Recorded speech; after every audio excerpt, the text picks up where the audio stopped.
One's a former NFL star turned esports coach. But I was getting the stink eye from my wife. She's like, "What you doing?" I'm like, "Nothing." And one's a dad who can't stop playing Rocket League. These kids these days, they're like, blah, blah, blah, blah, blah, blah. We're used to jump and run. Together, they welcome you to Ahman Green's Gamers Lounge.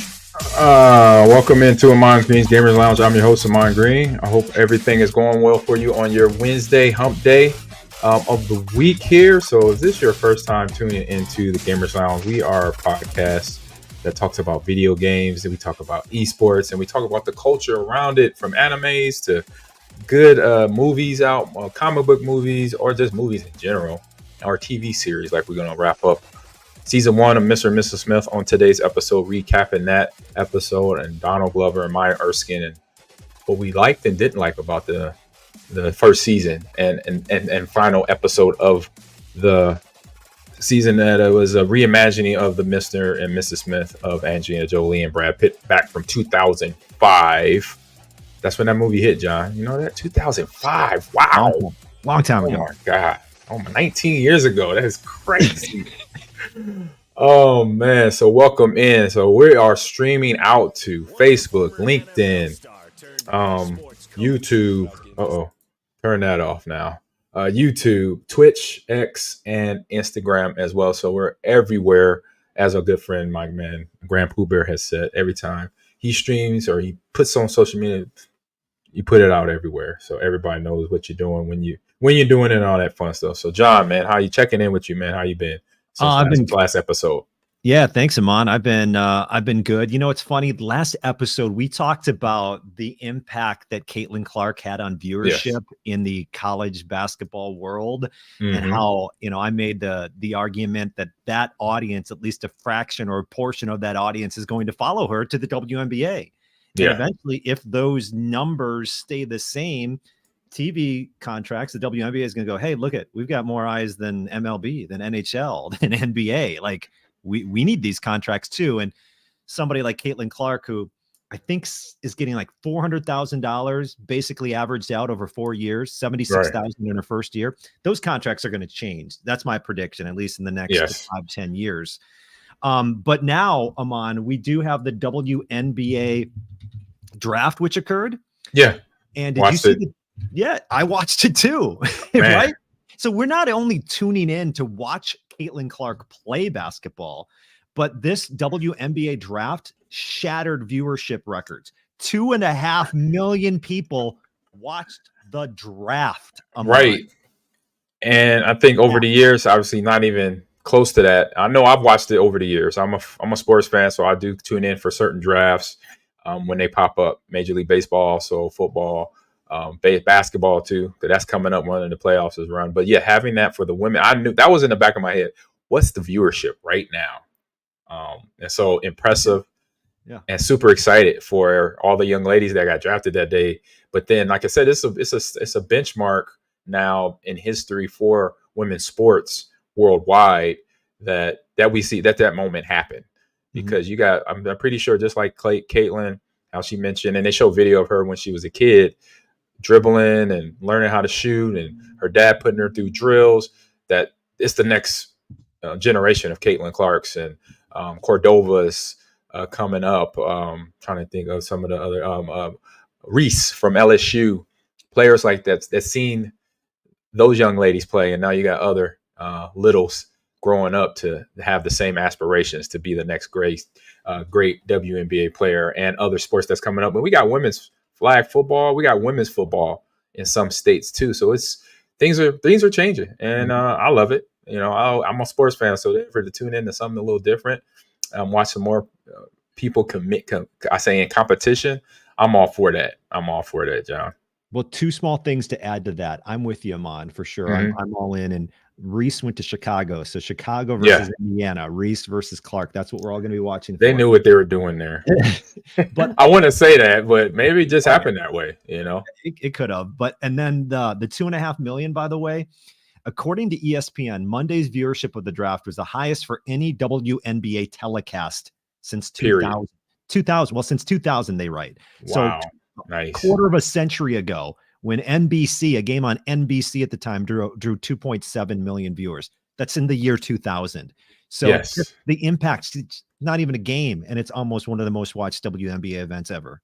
Right. And that's the impressive part. Like I said, it's not a game. It wasn't a post game or anything leading into a game. It was just the draft for professional women's basketball. So I'm super excited about where it goes from here. And I think that's going to open up a lot of doors for all other sports for women across the planet. I mean, right now here in America, I know we got women's volleyball, right? We have the Supernovas. We have a team in Columbus, Ohio, a team in Orlando.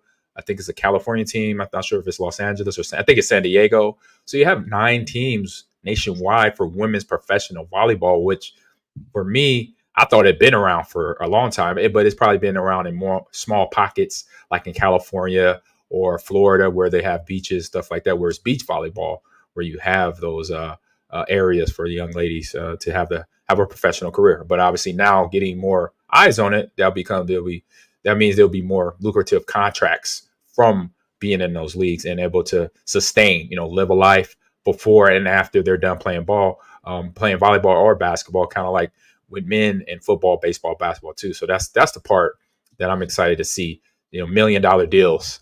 And you saw, if you watched the draft, remember, then commercials of Caitlin. I think the first 4 breaks was all Caitlin commercials between State Farm and companies that she's already sponsored with. It's like, hey, this is where it is. Don't hate the player, hate the game. This is the part of the business, of what a popular player can do for a league. This is what we saw with Michael Jordan when he came into the NBA.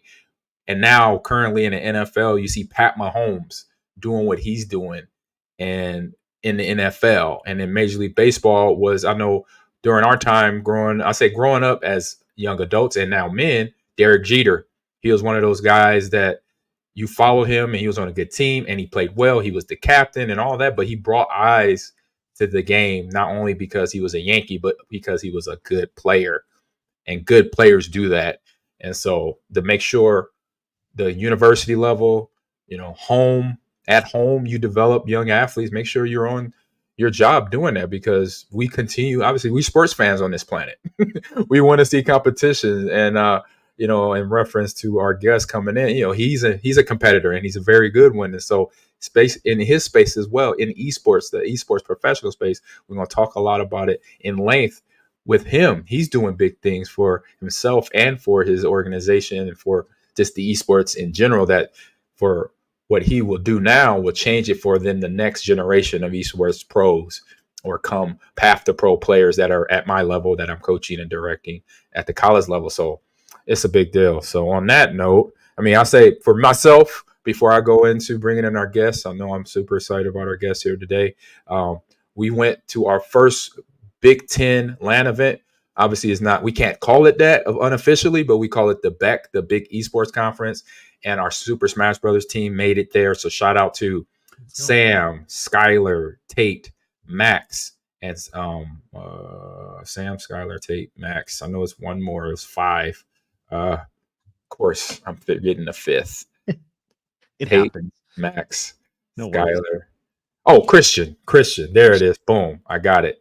And so we played well. We finished 3rd in our pool. That put us at 5th in the tournament. And then we lost in the first round, unfortunately, to Michigan, who has a really good team. 2-1. We got one match, but we won the first match. Then we lost the 2 matches after that. So, but I said to the team that was there, we have, I think, 3 freshmen, 2 sophomores.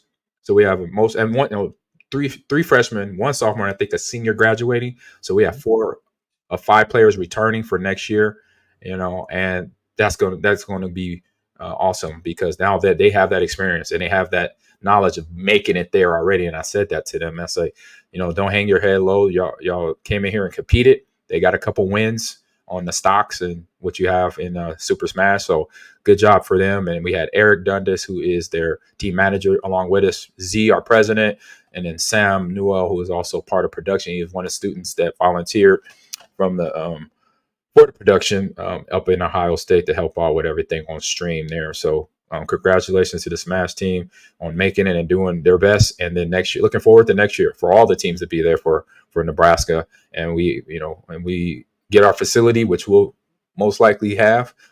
Talking to the right people, myself, Sherry Vell, our Dean of Students, Ryan Tan, assistant, we're all working together hard to get something going for the fall. So that will come very soon. So on that note, I'll give a shout out to Sly right now, one of our sponsors of the show. So play is an essential part of life, whether digital or outdoors. Exploring world is fun. Keep the good times rolling and support your play with Boost, Chill, or Dream. And I got a can of my Boost here, one of favorite flavors, tropical here, John, and chat.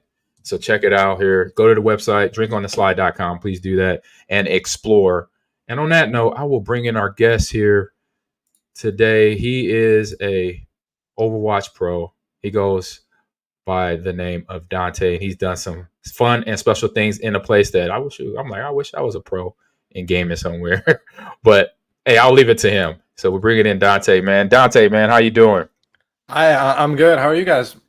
Doing well. I know I got introduced to you by my man Merch Adam, and he just told me, he said in the email too, like he said, fantastic Overwatch player. And I've watched, been doing my homework on you, and just we actually share a lot of commonalities of being humble and being passionate about what you do. Because watching your videos that was on the website and hearing you talk, it's like, oh, I kind of like this kid. He's very humble about what he does. But then when you see you play, it's like, oh man, it's a different player. It's a different dude when he's playing, than the guy that's kind of soft spoken. But that's kind of how I was. I was soft spoken, but then when I put on my helmet, it was like, is that the same Ahman? It's game mode. You gotta lock in. Exactly, gotta lock in. Thank you for all the kind words. I appreciate it, and thank you for having me on the show.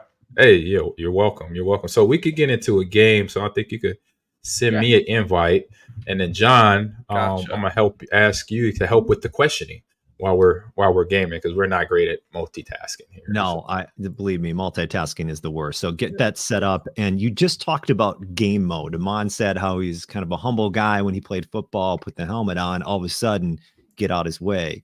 And you said that's game mode. Is that something that, as an Overwatch player, as a gamer, professional, is that something you develop? Is game mode, or do you always have that? Is that just like a professional athlete? You just get in game mode. It's just this time we're playing video games. Yeah, I'd say I'm a very different person in like team practice and stuff. In matches, especially, I'm really focused on the game. Try to bring other people up and stuff. Outside of the game, I'm pretty calm, pretty neutral, pretty soft spoken. Just do my own thing, focus on myself, just keep trying to improve. But in game, I'm like really serious, uplifting, good energy. Yeah, that good energy. How important is that good energy? Because you obviously want to have an edge about you, I'm sure, right? While you're competing, you want to like have that edge, but at the same time, just keeping that positivity. Is it difficult at times to keep that positivity going? Yeah, it's definitely difficult. A lot of stress is a big issue with competition and stuff. And when people are stressed, everyone handles it differently. So there's definitely been times where like I could be negative and stuff. It's human nature, but for the most part, I try to remain positive. Just gotta work with people. You're gonna have people that are more difficult to work with and stuff, but just always try your best to focus on positivity. And that's all you can do at the end of the day. Yeah, that usually works out. Is there a routine that you go through before a competition? I work on the like Ahman played NFL. I'm involved in the world of women's college basketball, women's college volleyball as well. And sometimes you'll ask an athlete, like, what do you do before a game? And many times they have a set routine, like, this is what I do, and I listen to music, and then I do that and I do that. Is there a pregame routine for you, Dante? Yeah, so I've actually had a lot of different routines. I feel like almost every year there's a different routine. I remember during my first season of Overwatch League, I was like a really sleepy kid. I feel like I wasn't setting myself up for success with like good sleep habits and stuff. Yeah. So I would actually take naps before our matches and stuff. Because we did like split play time. I wouldn't play I played maybe half the maps, sharing them with my other damage players on my team. So I would actually just take a nap during the maps I wouldn't play. I'd be like, hey coach, I really need to rest, take a nap. And I would always feel like way more alert. I feel better, focused, no nerves, no anything. So that was my season 1 ritual. Season 2, I moved into cold showers. I would always take cold showers before matches. On match day, right before I was leaving, cold showers. I like read some articles on it and like how it can help with cognitive ability. Yeah. It does relax you. It does recover you a lot. Yeah, focus and everything. Really good. We can go in the game, by the way. I'm in the group. I joined the group.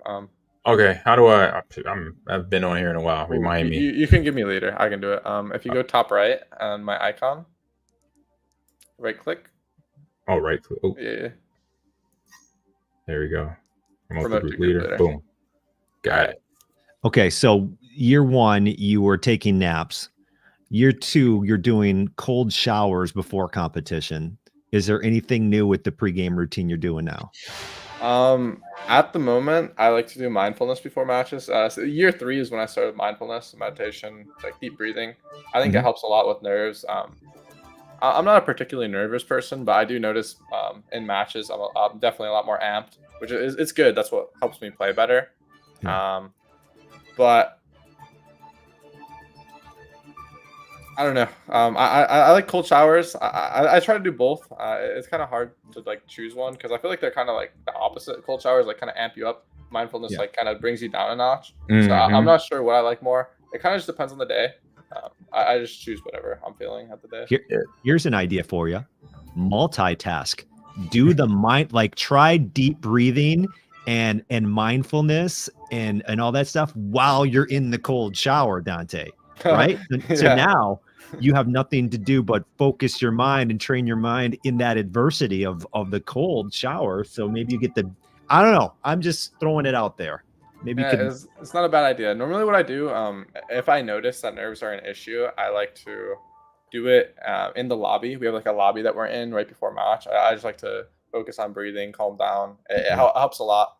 Mindfulness helps though when you do it every single day. When I was doing it every single day in season 3, that's when I noticed the most benefits. Like it can literally change your neural structure. So I definitely noticed that I had like a really stressful time during COVID, but I didn't feel any stress at all just because I was doing mindfulness every day. So yeah, that was honestly, man. Like I said, I knew it. We had a lot in common because I started doing mindfulness things when I was a freshman in Nebraska here. We had a team sports psychologist named Dr. Jack Stark, and he gave me a DVD to listen to where he basically is talking to help, in a calm voice to get me to calm down and relax and listen to the words he was saying to get me there. So I was like, when you said mindfulness, I'm like, oh, I know exactly what he's talking about. So yeah, we share definitely a lot in common on that aspect because it's like you want to make sure everything's focusing and ready to go in the gameplay for yourself, basically. Yeah, it's a great practice. I really recommend it for anyone, athlete, esports athlete, whatever, even just regular jobs. It's just so good. Yeah, and even just a couple of minutes, right? It's not as if you have to sit down there for 30 minutes and be patient and all that. And you can, if you can just get what you can get in, I think that's better than not. I totally agree. I think starting with like 5 minutes, even 2 minutes, just starting the habit. Once you get into the habit, you can try to aim for longer. Actually, in one of my classes, I was doing a project for it, and the studies say that 15 minutes a day is when you start to notice the benefits after a couple of months. So that's what you should aim for, but it's completely reasonable to not start with that. Yeah, and it helps perform. Not only does it help, I think, with any nerves or just getting focused. I think overall in long term, like it helps with your performance on certain things too. Oh, 100%. Yeah. So it's not just this one thing that many people are thinking, yeah, okay, I'll just close my eyes. I mean, it can help benefit in I guess what I'm trying to say is it can just help benefit in a number of different areas. Now, Dante, you said that sometimes you'll get nervous before an event. How often does that happen? Because many times, you'll talk to the athletes, or I'll talk to athletes, and they'll say, like, every game I get nervous. Is it like that for you, or are there certain events that maybe the nerves come a little bit more than others? I definitely say it's against the harder teams. And not so much to do with whether I'm playing in front of a big crowd. It's just the good teams. It's like, wow, I really want to like prove myself. I really want to win. In general, I don't get too nervous these days because I've been competing for like 6 years. So yeah, definitely that. What's up, Rico? Can you hear us? Rico is our third member, Dante. Hey guys. Hi, Rico. Nice to meet you. Hey, I got a question for you, Dante. First off, what's up? hi, how are you doing today? I'm great. How are you? So that wasn't my question. My question is, how do you you just mentioned how you don't get that nervous anymore because you've been doing it for so long. How do you toe that line of, not getting nervous, but not getting too complacent in a place where, you've done it for a while, your strengths and, potentially some other people's weaknesses, but being able to still, get to that level where you're still competing at a very high level? I think putting my teammates priority, because like right now I'm in college. It's kind of the opposite from traditional sports. I started as a pro and now I'm in college, so the level of competition's a lot less for me, and I don't really feel that nervous. But I kind of just try my hardest for the sake of my teammates and stuff. I think that's a really good way to motivate. So yeah, that's my motivation for that. You mentioned. Oh, go ahead, Rico. I would say that's an amazing way to look at it, and that's how a lot of people, especially in every team sport, that's what people are looking for in athletes is, even if you're not the best, you're out there doing what you can for the benefit of your team and for your team. Yeah, I definitely think that's like the best motivation, like using others as motivation when your motivation is running low. And then even now, at the beginning of the semester, I was a lot less interested, but now I feel like way more interested in stuff because it like re-sparked my competitive urge. I've got 2 Overwatch questions for you.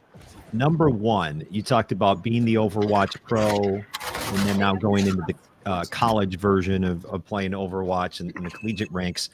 How much better would you say, and do you notice this, have you gotten at the game? And how much more do you think you can get better at this game? I think the level of competition increases every single year. So people are constantly getting better. I'm constantly getting better. It's just I have to keep getting better with the pack. I think I can keep getting better and better. It's just a matter of putting in the time. We practice 4 hours a day for college, so it's not as much as when I was a pro player, and it's still a good amount. So I think I'll continue to improve. I think I'll be able to keep up with everyone. So when you're trying to improve in a game and getting better, and you talked about right there putting in the time, I keep going back to traditional sports. That's what I know best. But from a traditional sports perspective, if Ahman wanted to become a better different aspects of the game, he would train on different things, right? Like a better ball security, running, catching, all those types of things. How do you get better at Overwatch? What are the, besides just putting in the time, are there certain maneuvers or whatever? That may be the wrong word I'm looking for. What do you have to do to become better? I get what you mean. Yeah. So the biggest thing, if you want to really improve as a player, you have to review your gameplay and your team's gameplay. From a team perspective, you want to review team perspective stuff, like what comps you want to play, how you want to play them. Like, are you playing to like enable someone on your team? Are you playing to like make sure the other team doesn't do something with their characters? You need to think about it from like a really tactical standpoint, and watching your own gameplay is the best way to do that. So review is definitely the best way to improve at esports, and you just need the time. It's a combination of both. You have to get the reps in and you have to review. Yeah, it's really interesting that you review the game just like any other sport. You just got to watch game film, right? Yep, that's it. It was a big deal. Kind of keeping it like esports, video games related. Like, how do you find like a balance between getting better at esports, getting better at the game that you've been practicing and trying to get better at, and then just the casual fun aspect of video games, like playing some games that you just like to play? Like, how do you find that balance in practicing and just having fun with other things? Personally, I don't really play other games that much. I just play the esport that I have to play. I feel like that's kind of the way it is when you're playing esports and stuff. You have to put so much time in that it's kind of hard to have desire to want to play other games in your free time. Like, when I was a pro player, I was probably playing the game from like 8 to 10 hours a day, and after that, I care about other things. I want to work out, relationships, and stuff like that. So I found it hard to play other games. I think some people can, but it's just not for me. I've never had that interest. I'm curious, as you play right now, is there any way you can kind of, talk us through like what you're thinking as you play? Does that make sense? Can you kind of narrate what you're thinking or what you're doing? I'd be interested to hear, like, kind of from your perspective, what's going on in your brain as the game's going on. Is that okay? Okay, yeah, I'll do that next match. So a lot of things are just habits and stuff. I think that's the biggest thing about games and stuff. You just recognize situations and you do things out of habit. Because the way I think about it, I think of the game at a really high level because it's just natural to me. I've been playing the game for so long, so there's probably things that I might explain that like it's like step 5, You're right. but you guys might be at like step 1 if you just started playing the game. But I'll try to do my best to explain things in a really brief way where you can understand everything. Yeah, that'd be awesome. Yeah. I can explain the strategy and stuff too. So I think that'll be good to show. Yeah, that is a very interesting aspect of that. And yeah, John, I like that idea because, thinking of the way that pros in anything think of something and how different they go through their processes as opposed to us when we're playing, if we're playing Overwatch and what we're trying to do as opposed to what he's thinking and what he's trying to, I would love to hear, some of that. Yeah. I think it's super important that people understand why to do things because you can watch pro film and stuff, pro games and stuff. You'd be like, oh, this guy does this right here. I just need to copy that. But you have to understand why they do it because if you're just blindly copying without any purpose, then you might copy things in the wrong scenario and it might actually make you worse at the game. So I think critically thinking about why you have to do something is really important. Like, why did he actually do this? Is it a mistake? Like sometimes like pro players make mistakes too. So that's one thing I always do when I'm watching someone. I like to watch players that I think are really good. I'm like, what do I need to do to play like them? Like, is this even good? Is this actually good what they're doing? Or is it just a habit that they have, maybe a bad habit? So always critically thinking about the decisions and trying to see why and is this the best situation? Or is it the best thing they could do? Yeah, because with those things, like even if you messed up, that's different than if I messed up doing the same thing because you have the skills to correct that mistake and you have the skills to, if you messed up in this situation, you know exactly what you're going to do to fix that. And that's something that we kind of talked about today on the air at the radio station is no matter like, especially for this. So like you play Overwatch. If I played Overwatch, I'm going to play it a completely different way, but I can see how skilled you are. Whereas in traditional sports, it's like, you played football in high school, right? But you maybe played against some guys who you knew like that guy's going to be a pro because he does things different. And if he messed up, he gets beat on a route, he has enough speed or skill to make up for that. So that's kind of the same thing with this is, you're going through your processes. You're, 7 steps ahead of me, but we're kind of trying to do the same thing. Okay. Yeah. Completely agree. We're in game, by the way, so I think I can talk about this stuff. The screen is messed up though right now. Sorry. Yeah, what? No. Go back. How did that do that? Interesting. What is going on? There we go. Perfect. Okay, so the first thing, whenever I load in, I look at the map and I try to understand like what heroes are going to be good for me to play. And then I need to look at our team comp and understand what would work well with our team comp that works well against their team comp as well. So I picked Orisa because Orisa has good synergy with all our heroes. I get to see that it's still the right pick because Orisa is strong against their tank and pretty good against their team in general. So I'm just playing this. I'm going fast and I'm getting attacked. that's just like the initial strategy that I'm thinking about right now. Later in the fights, you have to think about ults and stuff. You have to think about what ultimate abilities they have, because those are really important things. But right now, they don't have any. No. Also, I just realized these lobbies might be hard because Your rank tie. Yeah, the rank tie. So it's going to put us in really difficult lobbies. I can switch accounts after. It'd probably be better that way. No, it's okay. We'll do this. Will be the last one. Then we can get all into focus a little bit better. Perfect.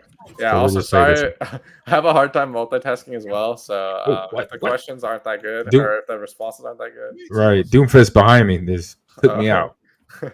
Yeah, no, you're totally fine. I completely understand the multitasking and struggling to focus on the game and something else at the same time. My wife yells at me all the time. Yeah. My dad would do that all the time. My dad played games growing up, and my mom would be like, "Please pay attention. What are you doing? Pay attention to the kids." Yeah, it is something. Okay, so this was like a big ult fight. I didn't really go think about it much because I was talking, but normally you want to think about how to counter their ults with your ults and what you need to do to like win the fight. Hold on, let me just. Okay, that guy's out. So basically, right now, I'd be like, okay, press tab. What else do they have? I saw blah blah blah, and maybe we come to the conclusion they only have these two ults. It's like, okay, well, we need to put our backline in a spot where they can't die to those ults for free, because if you die for free, then it's really bad. And then, what do you mean when you say die for free?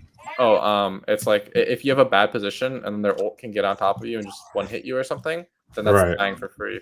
But if you're in a safe position where they have to run through your tank and you have cover and stuff, then that's not dying for free. And then gotcha, that's worth it basically. Yeah. You have to make them work really hard for to get the kill on you. Yeah. And then on top of countering their ults, you want to think about how to get value with your own ult. Like right there. I just ran at someone that was vulnerable, and I just got a kill on them by using my ult. So, yeah, that's basically the basics of Overwatch. I mean, there's a lot more to it, but that's like the basic planning and stuff. And then in review, you talk about what people think is best. It's like, oh, do we want to counter like this? How do we want to counter? And you just discuss ideas, talk about map. I didn't talk about map control much, but on each map, there's important spots that you have to hold and fight strong for. Normally, it comes down to duels and stuff for the damage players, because they occupy the space, and they just need a duel to hold the space. That way, the other DPS can't play in the optimal areas. Get off of there. So I hope I described it in ways that you can understand. If you have any questions, you can just ask me as we talk. So. No, you definitely did. No, that made sense to me, even though I was getting my butt kicked. And these lobbies are messed up. Yeah, that Doomfist was on me. Yeah, Doomfist figured it out. You won't even know what happened. It's like, oh, we got a rookie here. We got a noob here. These guys probably that's the one.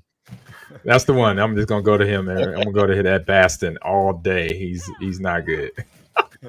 You said a couple of things there, Dante, that sparked my curiosity in a couple of different areas. I guess I'll start with, how long would you say it took you in playing this game? You said you've been playing a long time. When you realized, you know what, I'm pretty good at this game. Like, I think I can do more than what I'm doing right now. How long was that, and when was that on the timeline of your career? I started playing Overwatch right when the first competitive season came out. I'd say the first season I got top 500. So I was like pretty just naturally talented at the game, but people also weren't as good as they are now. Like, everyone started from the same basis, but from there I was like still at the top. So I didn't really know pro play was a thing. Actually, I wasn't too familiar with esports. I played Minecraft before. I played competitive Minecraft. I mean, it's not like actually competitive, but there's like game modes that were competitive in that game. So I played that. I didn't really know how esports worked. And then as soon as I started climbing the ladder and stuff, I got higher in top 500, like top 10 and stuff. Then that's when I realized, wow, I could actually go pro. I'm pretty good at this game. And a couple months later, 3 months later, after like getting top 10, I got a tryout for a semi-pro team. It'd be like a step down from the major league. And then I played on that team for a while. And then eventually I made it to the tier 1, the best pro play. That's so cool. Nice. You were also talking about there how your dad would game sometimes, and you'd be like, "Hey, pay attention to the kids." I think it's fascinating how many guests we have on the podcast where it always comes back to, or at least sometimes it comes back to, a lot of times it comes back to, like my parents or my dad or my mom, we'd play games together. Our family would play games. Is that kind of the same case there? Did your father help get you introduced to video gaming, or what's your kind of origin story? What was the game that got you going, and how did it get you going? Yeah, for sure. The earliest game I remember playing, or the first game I remember playing, is Simpsons Road Rage. I guess I don't remember. Awesome. I've probably seen pictures of me playing it. That's probably how I have the memories, because I don't think I'd remember, because I was 2 years old when that game came out. So, but I think it's probably fun. It's super hard to remember. But that was the first game I played. Growing up, I played a lot of games. My dad was a big gamer. I play games with him. I play like Need for Speed. Ooh, which one? Which Need for Speed? Underground, I think. Need for Speed. Yep, I played that one. That one, was a fun and one. they all were fun. Yeah. Were you a PlayStation or Xbox guy? I started off as a PlayStation, then switched over to Xbox, and now everything, because I'm, I got to know the games, I got to research games, stuff like that. So a little bit of everything now. PlayStation all the way. I was a PlayStation guy growing up, so I played Ratchet and Clank with my father. I remember that. I like to take turns. I honestly just like watching the games too. I would always watch him play like Ultimate Alliance. That was a classic. I loved watching him play that. I remember there were times I'd actually get in trouble because I would like crack my door open and just watch him from my room, and then he would come in my room like an hour later, be like, "What are you doing?" Still playing. I'm watching you. Not getting sleep for school. Yeah, that's how you do it. You try to sneak in more game time. Yeah, always fun times. Yes, I think I would like try to sneak my DS in my room. Pretend I'm asleep when they walk in to check on me. Slide it under the pillow. I just loved games growing up. So yeah. Oh man, that's awesome. Anyway, I know we got a ton of questions on there. John, Rico, y'all see more that on there? I know I added them all in from the Run a Show. You check it out. I mean, game. I can't get to all of them. Yeah. No, don't worry. I got a couple more thoughts. Yeah. So I was watching a YouTube interview of you earlier today, and in part of it, you had talked about how some team environments are toxic, and I thought that was interesting. I think actually the quote was, "Most team environments are pretty toxic," is what you said. And then you talked about how sometimes there are a lot of people who are hard to work with on a team. How do you overcome that? In what ways can teams become toxic? Yeah, I think the way players talk to each other, because a lot of the pro gamers are people that have just been playing games like their whole life. So it's definitely worse social interaction. Like people don't know how to handle disagreements and stuff. I worked with some pretty difficult players.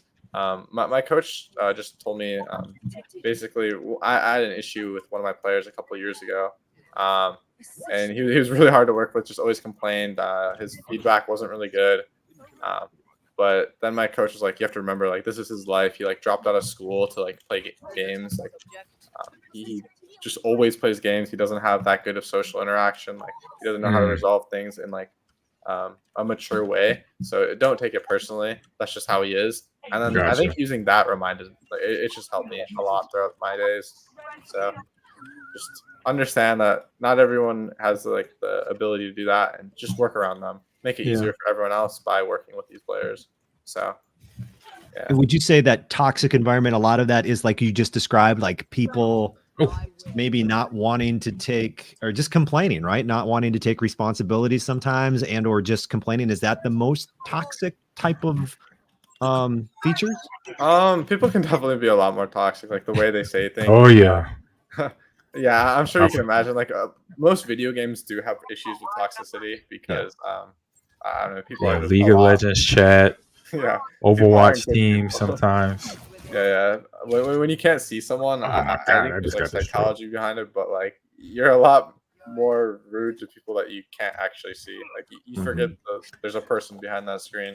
So, yeah, we call those keyboard champions right there. Yeah, the keyboard warriors. Yeah, keyboard warriors. That's a good one too. Yeah, and I think the habits kind of just slip through, and then people don't realize like that they're mean to their teammates, or they are mean to them, and then after it, they realize that they did something messed up, and then a lot of my teammates were always reasonable after the fact, but then later in, it's like, wait, sorry, I completely misspoke my words. They realize afterwards that they're like we were being unreasonable, and then they can't control themselves in the moment. But I mean, that's fine. Like as long as they come around, it's just fine. Yeah. Oh my God. Baston's getting dismantled right now. You know, something else you said in an interview I was listening to was I thought was kind of interesting. And correct me if I misheard you, but you were talking about at one of your first competitions how you could hear like the announcers. Oh yeah. Was that something new that you had to deal with? And what was that like when you heard announcers and you're like, oh, well, now there's something else happening in the background? Just block it out, or what was that like? Okay, so my first time I actually had a really hard time playing my first couple matches because it was so distracting. I like couldn't really focus well. I think that was the big issue. I didn't really know what the issue was at the moment, but I couldn't focus on the game because so much was happening. Like I heard the crowd, I heard the casters, I heard everything in the background, and it made it really hard to focus. But I kind of just learned to ignore it. I don't know. You just have to filter it out. You have to use the energy to your benefit as well. So like when you hear the crowd chant after like a good play, it's just it lifts you up. Like you feel the energy, and you probably have like insane dopamine when that's happening. You have to learn to like ride the energy. Right. Yeah. Oh, got the L there. All right. That was our last one, and we won one. It was a close one. Yeah, it was a close one too. So we got one win there. I'm focusing. It's been about a month since I played Overwatch, and you could tell. It's all good. That was actually a hard lobby. People were good that game. So. Hey, I got a couple kills, so I don't feel too bad. I'm like, nice. If that was a hard lobby, I got a kill. Yeah, that means I just gotta keep playing consistently. It has been a while since I have played or even watched somebody play Overwatch. All right, let's get out of here. Let me see what you hit. Re-queue? Nope. I canceled it. Or you could close out on that. Yep. For us, so we get into the chat a little bit more and not be multitasking as much. Yeah, I don't mind multitasking. My eyes are like burning right now because I was watching the screen and then coming back over trying to look at the chat, and the chat, but the screen is up. Is nothing. It's not clicked. So I was like, darn it. Like you did a much better job than I would have done if I'm playing and somebody's asking me questions and I'm trying to. I'm useless. I'm not going to be able to listen. No, it's a hard skill. I think gaming at a pro level taught me how to do it better, but I still struggle with it sometimes. Oh yeah, he's a pro, and I think I'm a pro at this anyway. So you went pro in something other than esports. Exactly, and that was a long time ago, and I love what I'm doing now, playing video games, coaching it, and all that fun stuff. So let me get everything going here. Close out that. There we go. I'll bring this over. Now I'll come back to doing one thing at a time that I'm pretty good at, which is running the show here. Get the information right over here. So I got a question while I'm on. Go ahead, John. Yeah. I'm setting up. You know, obviously you talked about the amount of hours you spent or still do spend playing Overwatch and how you really don't have time for anything else outside the gaming world like that, as far as different games. Is there anything that you're most passionate about outside of the world of video games? Is there something else that kind of clicks with you that maybe people don't really realize? I know one of them. What's one of them? Oh, I was gonna let him say it. I'm gonna say I just know one of them. I think I know one of them. Did my homework. I can't hear Dante. Oh wait. Oh, I thought the question was directed towards him. Sorry. Oh no. I'm sorry. I'm asking you. Yeah. Is there anything outside of gaming, like outside of Overwatch, that you are really passionate about that maybe people weren't aware of? I feel like my passions are always changing. Right now, I think my passion trying food. I love food so much. Foodie. Yeah, foodie. Yeah. That's actually me right now. Just gym and foodie are my two passions. But growing up, my passion was soccer. There it is. Soccer and video games. Those were my big two. Growing up, I played soccer basically Good my job. whole life. It Good was really selection. fun. Oh, actually, fun fact. My best friend growing up was a huge fan of yours, Ahman. Oh. So, he actually Thank you. He chose his number, number 30, based off of your number when you were on Packers. So Okay. Yeah. Tell him appreciate you. yeah, Appreciate shout him. out to James. Yeah, shout out to James on wearing number 30 in soccer as well, or was he one of your teammates? Yeah, it was soccer. Cool. A soccer teammate. Yeah, that was one sport that didn't get introduced to me until high school. If I would have had it as a kid, I definitely would have played it. Would have got used to all the running. That you have to It's a do. lot of running. Yeah. So I'm sorry the- if this question's already been asked, but why did you choose to go to Maryville? So Great question. Maryville, they have great scholarships and stuff, and their team is really good. So all their esports teams are really good because they're one of the teams that are one of the schools that's investing in good scholarships for esports players. So they're able to get the top talent. I have former teammates, Juby. He was on Outlaws with me. He was a pro player. A lot of the team here are ex-pro players, so it just made the most sense for me to go here. Also, I am 6 hours away from home. I live an hour north of Chicago, right by Wisconsin. So that's where my home is. It's a 5-6 hour drive, depending on traffic. And yeah. And Maryville, is it Iowa or is it Illinois? St. Louis. It's right. So it's Missouri. Yeah. Right. Missouri. Because I saw that. Border. We just drove back from Columbus, Ohio for the BEC, the Big Esports Conference, or the Big Ten tournament for esports. And I remember seeing Maryville on one of the signs. And I'm like, oh, here, it's in Missouri. So, okay. Oh, yeah. Okay, so there's two Maryvilles, actually. That's what I wasn't sure either. So I'm like, I knew I could probably be wrong on this. There's Northwest Missouri State is in Maryville. Got you. There's a town, Maryville, and then there's St. The Louis, universities. the university, which is in St. Louis. So. Yeah. Well, we were close. We weren't far. We weren't far away. Yeah. Maryville. I pass it every time I go home, so I know what you mean. So for Chad and for John and Rico, so they're the Alabama to Georgia, Ohio States of esports. That'll get you to understand how good they are. Okay. You know, so it's them, Boise State, Northwoods, Fisher College. Am I forgetting? Is pretty good. Who is? Winthrop.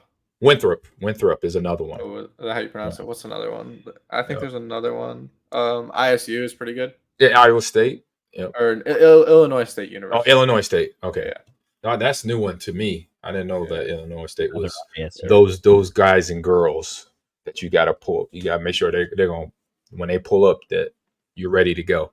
Yeah. I think UCI has a decent team for Overwatch. I don't know how it is for other games. So I think they're like a tier below all the top ones, but they're decent. Gotcha, man. We got a lot of questions. Oh, go ahead, John. Do you find yourself going to like other events at Maryville, like other athletic events at Maryville, like going to watch? Because I know they have a really good wrestling program down at Maryville. Do you find yourself supporting them, and do you find them like coming out and supporting you guys as well? I'm not sure if other people support us because a lot of it's online viewing, like through Twitch and stuff. I'm sure people have tuned in and stuff, but it's not something that I would notice. I've actually went to a couple of soccer games before. I played soccer a lot growing up, so it was really nostalgic to go watch our team play soccer. They're pretty good, so it was fun watching them. I don't really watch much else besides the soccer games, and I haven't done that at all this semester because one, soccer's not playing, and two, spring is our really busy semester. Fall is more light. Focus on academics, whatever personal things you want to do, and then spring is like lock in. We're playing a lot. Yeah. So did y'all qualify for the CECC this year? Yeah, I believe so. I don't know the exact names, but we have a LAN coming up in Orlando next week. So that's the NACE Star League. Yeah, that's NACE, and then that's NACE. CECC is in Arlington, Texas, Dallas area. Dallas, yeah. I'll be there at that one, so we've been. Nice. I'll have to meet you. Yeah, definitely meet, talk, take a picture, selfie, all that fun stuff. What we do today, and everything. So, because I know, I was like, y'all were there last year, I believe, correct? I think so. Or- I yeah. wasn't here last spring Oh, because okay. I just came in the fall, but I think they were there. I've heard stories. So Gotcha. Yeah, I believe they were. yeah, Northwoods was there. Michigan State was there, who won the Smash in the Big Ten, so they're qualified, and so they won't be back down there again. And so they got a pretty, all I say, veteran squad there coming back for the CECC. So you definitely got to tell me about how the Nate Star League event goes down there, because I didn't even know they were on that level doing an event on their own for the championships too. So that's good to hear. That means more organizations, organizing bodies doing that for college esports, and that helps out a lot of the players out there, because it gives more opportunity to compete. So yeah. yeah. So speaking of that, so we got a question here is what are your thoughts on the growing intersection between gaming and mainstream culture, and how do you think it will continue to evolve in the coming years? I think I mean it's awesome that it's growing. Mm-hmm. I think it's great for people who love video games and passionate about video games. I'm really fortunate that I grew up at the perfect time for video games getting bigger. Um, I feel bad for some of the older gamers and stuff who didn't have like these opportunities that I did. Yeah, like I'm just very fortunate to be born now, and I think it'll be even better in the future. More jobs, more opportunities for people, more scholarships. I think that's the Yeah. biggest thing. Like college is giving scholarships. It's great for the gaming scene. It's great for the students. It's just amazing for everyone, and there is viewership. So that's the good part about it.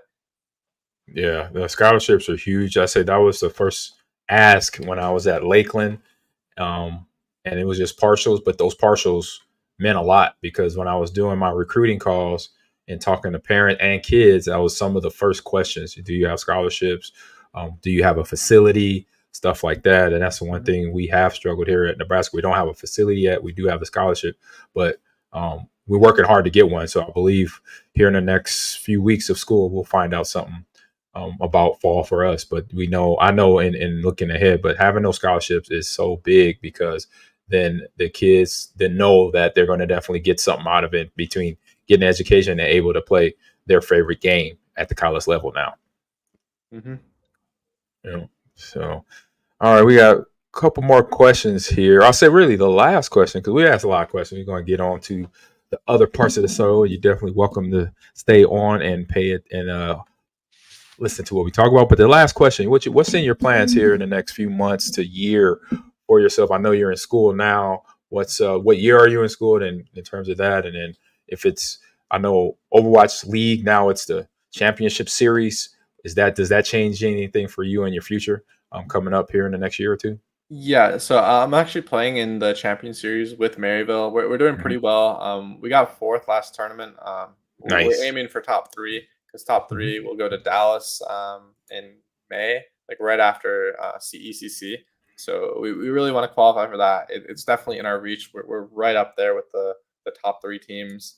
We actually beat the team that got second just last weekend. Nice. So we definitely proved that we can hang up there. We just need to show up on game day. As for my plans, I want to do college for the next 4 years. I think the collegiate is it's an insane program. It's really good. Scholarship for gaming, it's awesome. I get to focus on gaming while also focusing on other parts of my life. I have a lot more time than when I was a pro player. So I'm getting an education, growing in other ways, and also getting to still be involved with the scene. So that's perfect. In terms of career, I want to do something related to psychology. I think psychology is super interesting. And it'd be cool if I could do sports psychology for esports specifically. If I could work with pro teams and just try to help them optimize performance. I need to look into that more. I would also, I'm also interested in other things in psychology, like clinical psych. I think it's interesting. Anything health related to psych is also super interesting to me. But I hope I can tie it in with esports first. That way I can stay involved in the scene. I think I could help a lot of players, because I have that unique experience where I was a player for 6 years, pro player, and then I'll be college for 4. So that's 10 years of competing. So hopefully I can get a job with that and then my degree. But who knows? I have no idea what things will look like in a few years. So I just need to keep options open. Yeah, well, you got a good plan there. That's awesome. I mean, it's kind of like myself, where I knew I was coaching at the high school level in terms of high school sports, football, baseball, softball, weightlifting, stuff like that. But then when this came around, it was like, okay, this is something I know I can do, because just transitioning, making a few adjustments of coaching style from traditional coaching to esports coaching, obviously going from game, PC to console, what have you, from like a field or a diamond, something like that. That was something that you got to have in your mindset, and say, hey, you know what, I could do this. So I hear that from your for what you basically told us here. So that's awesome to hear. And I know that, so those kids down there, the players, your teammates, and the players you're coaching, I say they got a gym with you in the building there, and being to have, and the experience you have too. That's all. That's just it's priceless for what you do for Maryville University. When I saw that, I was like, oh man, I said that it's almost cheating, but it's fair. No, but it is what it is. So man, that's it. Rico, John, you got any other questions before we bounce off to the next segment here? Let's bounce to the next segment. All right. Well, I actually have a question for you, Ahman. Okay. So I'm assuming you lived in Wisconsin for Packers. Yep, for a long time. Yep. And then in Houston. Yep, for the Texans. Yep. Yeah. I grew up in Illinois, like northern Illinois, so maybe we've had some similar foods. Have you ever had Milwaukee Burger? The restaurant, yes. Yeah. Yep. Yeah, it's a restaurant. Their cheese curds are amazing. I've never had such good cheese curds. You probably had like Culver's and stuff. We did have them at Milwaukee Burger, but the place way up north in Wisconsin, in Wausau, had a place called 2510. So shout out to them. They have really good cheese curds, along with Milwaukee Burger Company. Yeah. They had one in Appleton, not far. So we went there a few times, and it was pretty good. You see that macaroni and cheeseburger, y'all? That's what they do in Wisconsin. I had that before. My parents introduced that to me like last few years. Since I've been away from home, they've been trying a lot of food. So that's a cheese curd burger next to that too. So that's how it goes down in Wisconsin, y'all. Hey, so that y'all looks know. amazing. It's just phenomenal. And have you ever had Portillo's? It's like an Illinois chain. I'm not sure if there's many. 100%. Well, full disclosure, I didn't get a chance to get into it because between gaming and John and Rico asking questions. But my wife's from Illinois. She's from Bolingbrook. So her family's Plainfield, Naperville, Schaumburg, Romeoville. So yes, I know Portillo's, I know Geno's, I know Illuminati's. Cultured man. Yes. I have had from the deep dish to the Chicago hot dog to the beef sandwiches, and if you go to a few places in the city, it may be Portillo's, one in downtown where they'll do the dip. Do you dip your sandwich, the beef sandwich? In the juice, you could dip it in there in some places for your beef sandwich. I'll have to try that next time I go to the city. Normally I get the burger and the fries. I don't know. That's just what I grew up eating. I think they're phenomenal. I think their shakes are really good too. I didn't know they had shakes. You had the chocolate cake shake. It is like the most jam-packed, not good for you drink, but it's delicious. Okay, they have a new one. Sorry. They have a new one? They have a new special. I think it's strawberry and lemon cake shake. I like it a lot more. Goodness. Because I don't know, the double I can't eat it. It's too strong. So I see a chocolate cake and a strawberry shortcake smoothie and a strawberry shortcake actually right there. It might be a seasonal item. I think I saw it last time I was there. I don't know what the season is for it, but it's really good. So I need to get Portillo's. I need to try Portillo's. We just moved to outside. So I work in Lincoln, Nebraska, but I headed home for the summer. We're in Houston, Texas, and we just got a Portillo's not far from my home. My wife told me, she's like, babe, we got a Portillo's. I was like, oh. In Houston? Where was that when I lived there? Oh, no. Dude, right when I moved away from Houston, they brought an In-N-Out there. And I guess there's a Portillo's now. I'm so sad. Like 10 minutes away from where I lived. Oh, because you was with the Houston Outlaws. So Where were you in Houston, by the way? We are in Richmond. Oh, I don't know where that is. I don't know. That's a little south of the city. That's southwest of downtown. I was like opposite. I was in the Woodlands. Okay, Woodlands is north. Yep. So you're right. You were opposite. So you were north. We were way south. We're way south right now. In a Richmond area. But yeah, Portillo's is probably, it's in our neighborhood. I don't know how far away from our home is, but it is in our neighborhood. So Y'all are making me hungry. Dante left. All right, let's put everything good down here now. That's what happens when food comes up. Who brought it up? That's who you blame. You guys did. I actually have a horrible problem. Whenever I'm talking to people, I just always bring up food. Ooh. I talk to my chat. That's okay. Like whenever I stream, instantly talking about food. It's a good conversation. It's always a good conversation. Yeah. So let me get the screen here ready. Now, like I need to go somewhere and get a shake now because those shakes look amazing. Oh yeah, I want a chocolate cake shake tonight. Now that we've talked about Portillo's, so you need to get sponsored by these people, Dante. Yeah, because I need that. That would be the best promoter ever. That'll be the most fire-esque sponsorship right there. All right, going into quick hit news bites here. Yeah. So here's my story. Oh.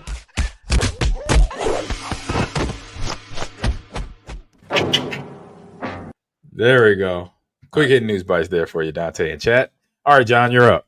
All right, I saw this, and I believe the website is at Unilad we're looking at. I forget exactly where I grabbed this one. But headline, former video game executive sparks debate after claiming players should tip developers. So here's the gist of this.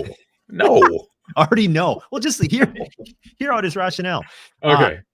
Mike Ybarra is a former executive of Blizzard Entertainment and Xbox. And recently online on X, he expressed that, certain games perhaps should also have the option to tip at the end. So basically, he suggested that you come to the end of the game. If you like it, you can leave a tip for the developers. So basically, he's asking, should you be tipping on video games? And when I first saw the headline, my reaction was right on with yours. Like you tell me you pay $70 for the game, and now when you beat the game, you're going to say, "Oh, good job. Here's 20 more bucks." Like I heard that, and I'm sorry, Mike Ybarra, you're maybe I'm the minority. It's not cool. Like, what are you talking about? Like, you want people to spend like $100 on games now? Like, of course you do, but like, I'm a big no. Sorry, I pay. The transaction's done, man. You didn't you created something. I gave you money for the thing you created, and then now we're done. Let's go our separate ways. And then there's special editions. There's collector editions that you got to pay for a statue. So you're probably paying $200 before you even finish the game or even download it to the system, whatever platform you're on. So this is a hard pass. I'm out. It's amazing between microtransactions of skins. Oh, sure. And I know Overwatch is a game for Dante. He knows what goes on with Overwatch skins for the players and for people just enticed with having to buy more items that don't help you win. It just might help you look good, That's like doing that is like, oh, I'm watching, an NBA game, and it's like, man, that was a really good game. I'm gonna, give $30 to the camera operators. Like, what are we doing? Yeah. What are we doing? I mean, camera operators, they probably need more money, so I'll probably would tip them because I get the point, though. Well, not the developer. They already got buku bucks. They're good. I mean, I like he's thinking outside the box. Let's say that. I don't think I've heard anybody from a AAA company ask this question or bring up this comment or topic. So that's thinking outside the box for sure. Or as they make better games, and then the games sell more, and then you bring more money in. Right. Dante, what you think about this? I think I don't really know the wages, but I'm assuming they have a fair wage, which I feel like tipping's only for people that are paid less than a fair wage, like waiters, waitresses, and stuff like that. That's what tipping is actually for. But if they're making like six figures and stuff, and probably if the game's successful, they'll make so much money. So I don't think it's too necessary, honestly. But I mean, maybe if they're like getting underpaid and the CEO is just getting every single dollar, then that's like maybe reasonable. But that's also just a different issue. That we're coming up with a solution for the wrong reason, Yeah. I like that last point. I think what you said, Dante, makes perfect sense. If they're getting a fair wage, why do we need, because like fast food workers or restaurant workers, usually the law is skewed where they don't have to get a fair wage because they rely on the tips that they receive to help compensate for that. So I think I like the way you put that, Dante. Yeah. Finish there. You wrap that up nice and neat, saying, hey, being fair. I'll say that. Be fair for whoever gets the tip. Distribute it to people that need it, not the game titles. I'll take the tip. I know. Give it to us. Give it to streamers, podcasters, and podcasters in particular. I played the game and I helped it grow. Please give me money. Exactly. That's an interesting one. That one's gonna sit on my brain for a while. I'm gonna ask my students on Friday about that, what they think about it. We talked about it on Monday, so I'm gonna get more feedback. Yeah. Imagine like you're done with the game or whenever that would pop up, some sort of pop up like, hey, do you want a tip? 5, 10, 20%. Yeah, exactly. Right. when you're getting food, it's just like, here, the screen's gonna ask you one more thing. Yeah. You know what? If you knew it, how about this? If you knew it wasn't going directly to game developer studio, like if you knew like the actual team that made this game got the money, would it change your opinion? Or are we still what are we doing? Yes, it would probably, because I know once the coders and people that made the game, 8 out of 10 times, those teams get fired, and then they bring in a new set for a new game. Yeah, imagine that team gets the pool of money and then they split it. Right. So that I think would be a good way to go. Be like a little bonus. But then at the same time, you'd be paying for their bonus. I'm not working for that company. Why am I paying employees? You got to hire me then too. I gave you my money. I'm trying to take more of it. Yeah. Anyway. So that's a long. It could go on that topic forever here. So I think the headline's also bad saying should. I think it might not be an awful idea. Like, oh, you can if you really enjoy the game and you want to show appreciation in some way. But it should be something that you have to go out of your way. It shouldn't be an option at the end of the game that pressures people to do it. It should be oh, you have to go on their website and it's oh, would you like to tip them? Because I'm sure some people would, and maybe the developers would be happy with that. I think that'd be a better way of doing it if they were to do that. Mm-hmm. Good job. Thank you. Yeah, sounds good there. Can't All see right. the end credits till you tip. What's that? You can't see the end credits till you tip. Sorry about it. Oh, yeah, that will drive some gamers crazy right there. This is not fair. I'm not done with this game. I can't see the end.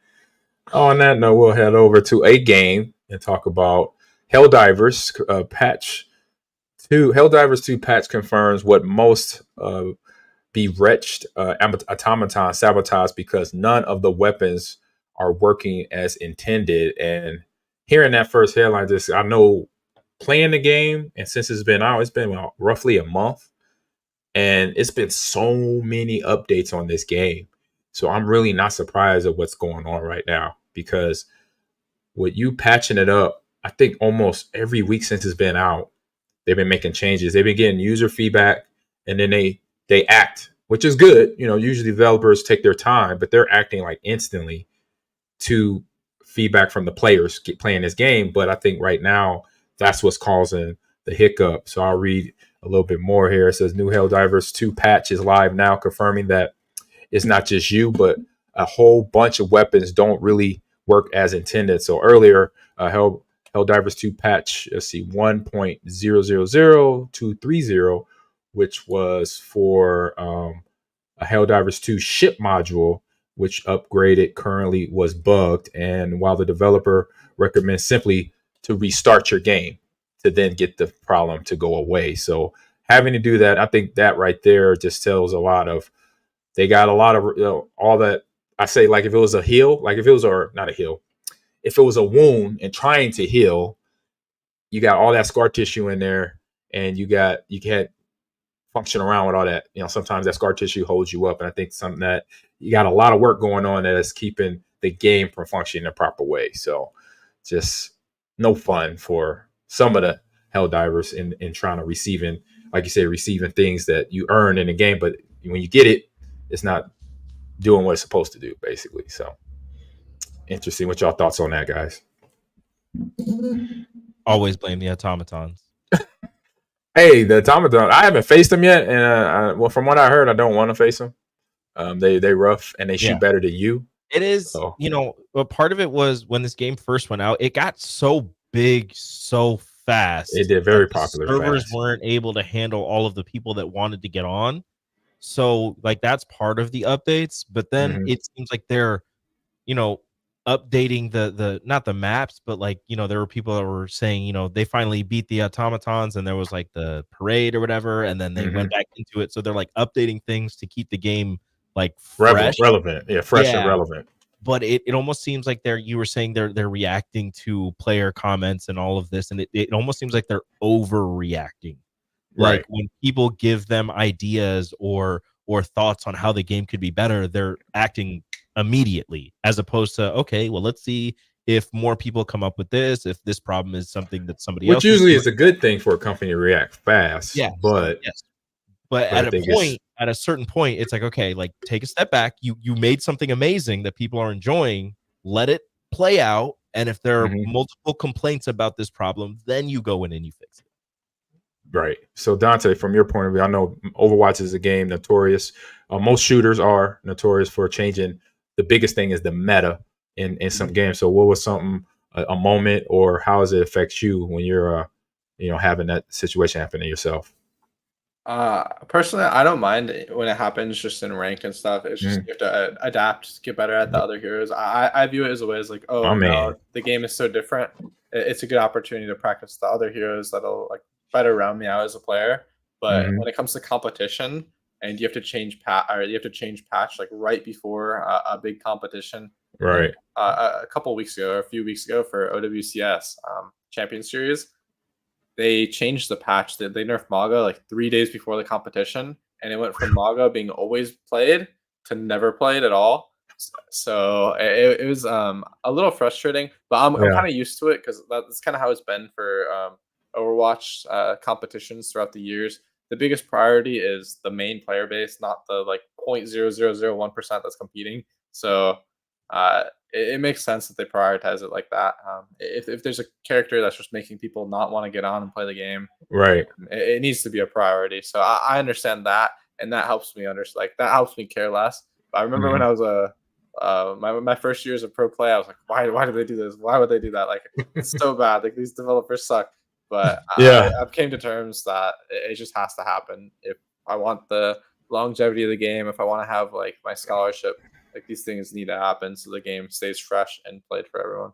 Yeah. So spoken like a true, I say player, baller, and coach, because that's what I tell my players all the time. You got to adjust to it. You don't, unless you make the game, you don't control the meta. You just got to roll along with it. I mean, to have this in football is just be off-season rule changes, so we get the whole off-season to adjust. We don't have to worry about going mid-season and finding out, now if you, I don't know, what's some rule that is now, from the pass interference to, if you hit the quarterback or if you breathe on them wrong, that is now another 15-yard penalty added to the slate of other quarterback rules that's been changed over the last 15 years. With that, but for more information here, you can head over to where was it at gamesradar.com. A few more lines here. It mentions that it says what catches a lot of people's eyes, however, is not what the developer says it fixed, but what it says it's going to keep an eye on. So the known issues section of the patch notes, issues introduced in this patch note or that are still being worked on, suggests that there is some low-level sabotaging going on around Super Earth, and an awful lot of weapons and other mechanics aren't really working as though they're supposed to. So I wonder, what the hell does that mean? It almost seems like they're patching it up to make it look as if the game are sabotaging. Yeah. Oh, okay. Because I'm like, wait a minute. Are they saying that like another company's hacking into their game? Okay. Yeah, like their patches are messing the game up on purpose to make it look like the robots are coming in and ruining things. And that's interesting. Why you have to and then that could be something that Dante was talking about. Like, you have to figure it out and you have to get better at using other things now. Okay. See, I don't mind that. That's the developers keeping gamers on our toes, right? That's the developers having fun. They're working for They're having fun, right? They're really messing around. It's like that. I had coaches over the years. They would do stuff to practice, and I'm like, oh, y'all just having fun now. Like we got to run stadium stairs. Oh yeah, you just have fun. You ain't got nothing else to throw at us right now. You gonna throw a stadium stairs right after we just did all the agility drills? Our legs are toast. Ugh. All right, we got that. All right. Release. That's fun. So yeah, go over to GameRadar.com to read the rest of this article, but interesting, and hopefully they get the bugs fixed because I love playing with Helldivers too. It's the Fortnite without building. It's the PUBG with less friends to play with, I guess. I think you could play with 4, 5. I might be wrong. Don't quote me on that. All right, let's get on to Rico and his story here. And this was an interesting story. I like this one. Not a lot of information on it, but it is kind of interesting. Got this from Kark.com. An Arkansas family is suing Epic Games, Nintendo, and other video game companies over addictive behavior they say their child has developed. So they're saying that their child has, developed and is experiencing features of an addictive personality ever since he's been playing video games. He's 13 years old.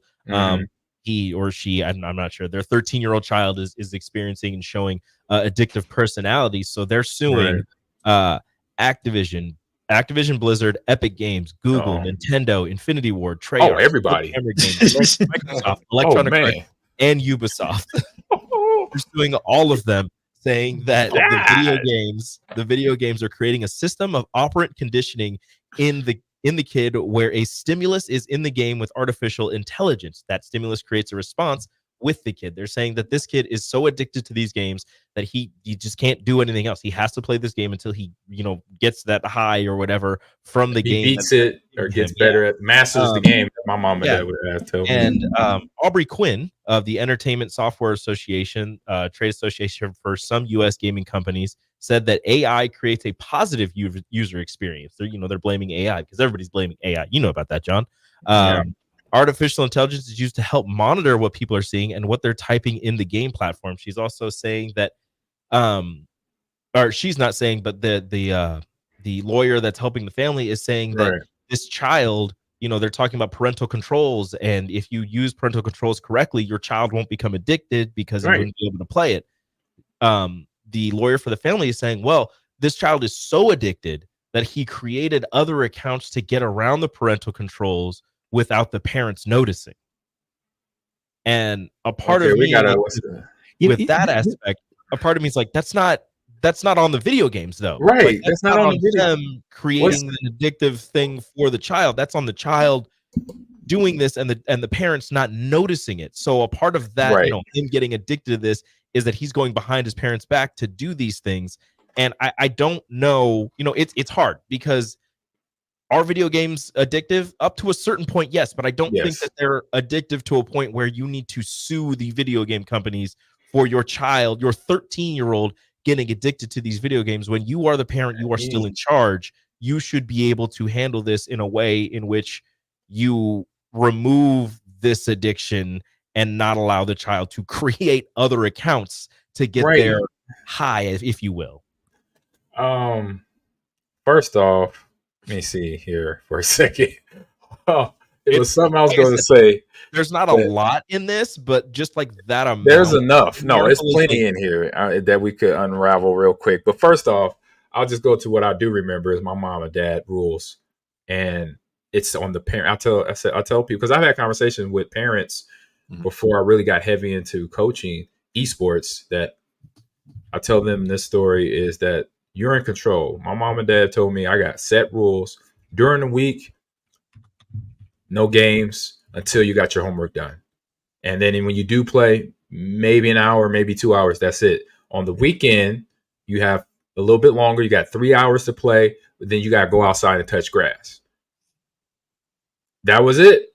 And so even my cousin, actually my niece, her and her husband, my great nephew, who is a gamer, but he's also an athlete too, he can't play video games during the week at all. Because I tried to jump on with him, play Fortnite. It's about last year when I got here, and he's like, "Oh, I can't play. It's a Wednesday." And I'm like, "Okay, no problem." I'm saying to my niece, like, "Good job," because when you do that, you avoid this. But unfortunately, that the kid in this situation was so, I guess, unfortunately addicted where they went and started doing workarounds. So, because once you get, you'll do anything to get to that high, unfortunately. Yeah. And they were doing that, creating fake accounts to then get into another game, So that's unfortunate. Hopefully, for one, the kid gets help. But for the parents, you got to start with yourself and not be afraid to drop that hammer down to give them the rules of the LAN so they understand that they got to, and then you got to know that's to help them and not to deter them from playing.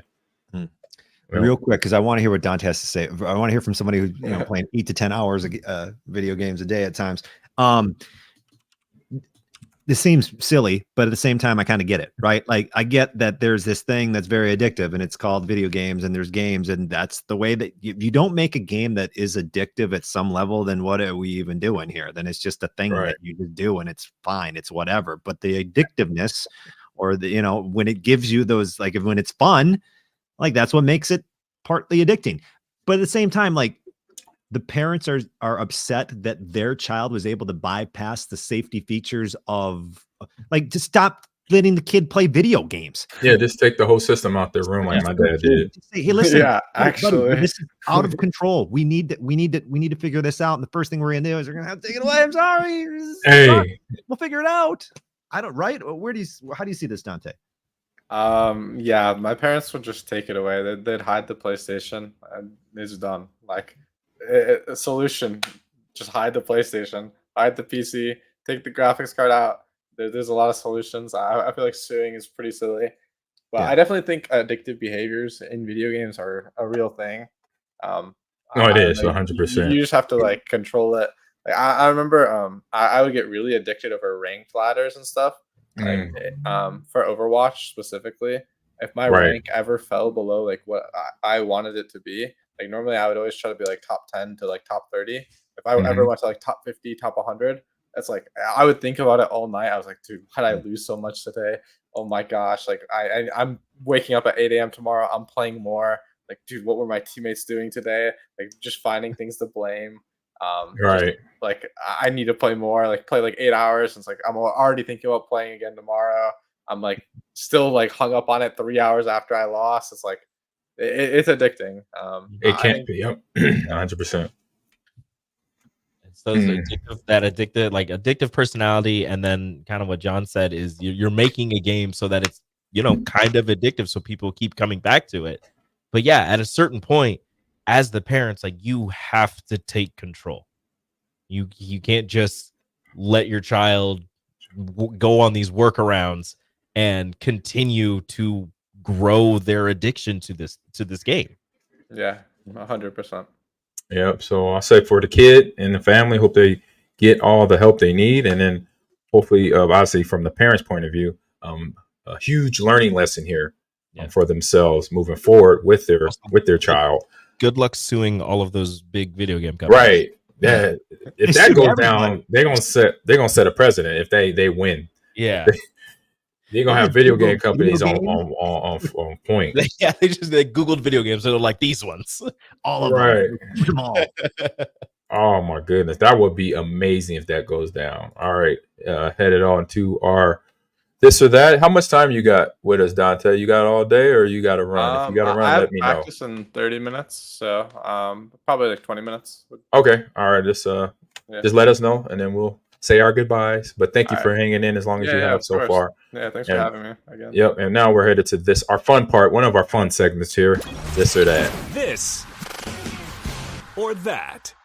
All right, let me get everything together here. I did a one just for you, Overwatch edition of this or that here. And so this is simple things like like you talked about Portellos. Are you Portellos or are you Geno's East? What's your pick? So simple stuff, simple questions. All right, here. All right, but we did Overwatch edition since you are the Overwatch Pro and within the game. And so first one up, John. I've got to run, but Sojourn or Echo. We'll start with that. And this or that. I could take over from there, or Rico could take it over. Either one. Doesn't matter. It's a pleasure meeting you, Dante. I'm sorry I have to run. You're awesome. Thank you so much. It was great meeting you. All right, John. Talk to you soon. See ya. See ya. All right, Sojourner, Echo, Dante, Rico, and Chat. Who should pick? Echo, because you can play more heroes than just Echo. When you have your ult, you can copy someone, and you can play any hero. So I haven't played Echo much. I didn't know he did. I didn't know they did that. Yeah, nice. So I might go roll Echo on that. I like that. Yeah, I feel like I could do that. Situation where I have to admit that I haven't played Overwatch 2. Yeah. Hey, that's okay. You saw how bad I was playing. No, those are some hard lobbies. Like, I'm not joking.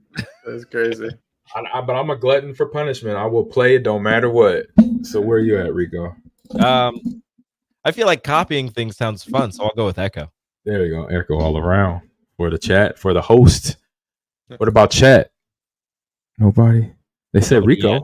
They said Rico. Yeah, me. All right. I'm the best hero. Gotcha. Next one up is Rico. You got it. Game mode, push or capture the flag. I'm gonna go with. I'm a big if any game has capture the flag, I'm a big fan of it. I regardless of the game, I'm a big fan of playing capture the flag and figuring out how to get to one side of the map, get to the other without. The fun part is trying to do it without sustaining any damage whatsoever. That's fun part because that doesn't happen. Exactly. They're very rare. I've done it in a couple of games that have captured the flag. It's terrifying, but it's possible. If it happens to you, screenshot it and send to me, please, so I can see that. Dante, where you at? Where you I definitely push. I think capture the flag. It's a difficult game for Overwatch since all the characters are so unique and stuff. And fast, and it makes it hard to balance it. But push is more balanced for Overwatch. Yeah, I would say push as well here because I've watched enough Overwatch as a coach, and be like a lot simpler, to compare to capture the flag. Because capture the flag, obviously, you gotta have shooters with you. You have one player down because he's carrying the flag, and they need to change flag carrying to where you could shoot at the same time and hold the flag. That'll be a meta change that will mess everybody up because they just wouldn't like it. They like it. So I'm gonna go push for this one in there. All right, next one up, Rico. This or that map, Toronto or Rio de Janeiro. Chat. Dante, what do you think, Rico? I'm gonna go with Toronto. New Queen Street was I like that map, and I also like Toronto. It's like my favorite city. I've never been to Brazil, so I don't know, but Toronto. Me neither. When I visited we had 2 tournaments there. It's just a fantastic city. At least in the summertime. We went when it was warm. So. That's how Nebraska is too. When in the summer, and Wisconsin. In the summertime, it's beautiful. Yeah. So. All right, Rico. What about yourself? I don't know either map, but I like Brazil more than I like Canada. So give me Rio de Janeiro. There you go. And the Packers are playing the Eagles in Sao Paulo for the first week of the NFL season. So you going? I potentially may be going, but it was all these warnings that popped up about tourists going down there and not being safe. So this might be a game where you will not see a lot of Packer fans down there, including this guy. So it's already been letting us know it's safety restrictions in the Sao Paulo area. I'm like, oh man, that sucks. Just stay on the resort, go to the game, and then go right to the resort. Right. And then tickets are not cheap. Obviously, that's you're going to the bottom of the planet pretty much. So you gotta spend some coin to get down there. So I want to go to Rio de Janeiro, so I'm gonna go there. Figuratively in my brain, I could fantasize going there or whatever. Toronto, have I been there? No, I have not. Sure, you have. I've been to Vancouver. No, I've been through Toronto. I drove through there going to Montreal years ago. So, but I'm gonna go Rio de Janeiro here because it's always nice weather down there. Okay, reasonable. That's one reason why I really like Houston is the weather is just always warm. Like I don't mind heat. Yes. I don't mind sweating a little bit, but cold, it's like, whew. Yeah. Oh yeah. No. Hard yeah. pass on the cold. Exactly. I don't know why I still live here.